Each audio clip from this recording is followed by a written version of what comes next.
Hello, a healthy good afternoon to all of you. So I am nutritionist Komal. Today I am going to present a new topic, that is how to reduce your fat from your belly, from your thighs and from your butt area.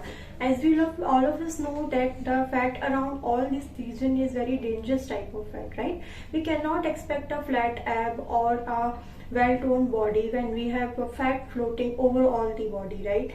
So if we want to reduce the fat from your particular area, we need to reduce the overall fat, right? Is it possible to have a low body fat content still having a fat around your belly area?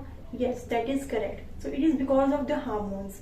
Like if you are having most of the fat around your belly area, that is because of the cortisol hormone.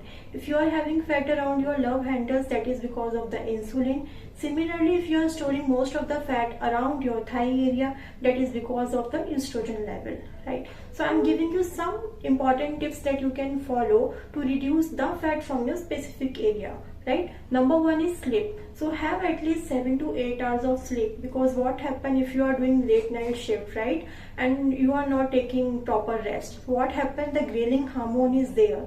Due to ghrelin hormone, we tend to eat more of fat forming foods.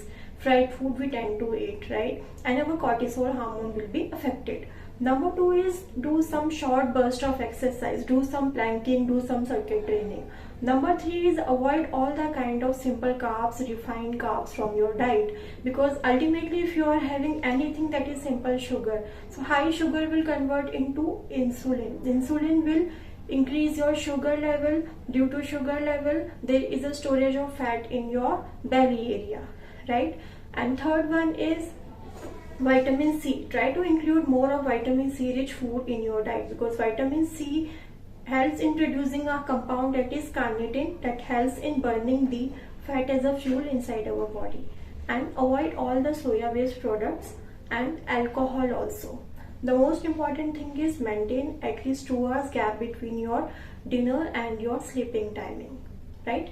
Now I will explain you some of the yoga poses that you can include along with this dietary habit.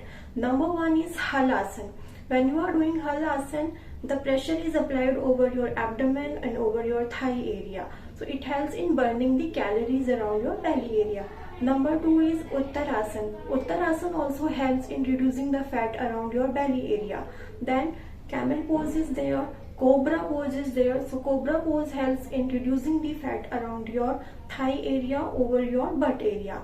Then crow pose is there. So crow pose helps in opening your lower thighs and the hip area also, right? So do this changes in your diet along with this yoga poses. I am sure that you will see the reduction of your fat over the specific area. So over the next session we will discuss more about some new topics. Till then, stay healthy, stay happy. Bye bye.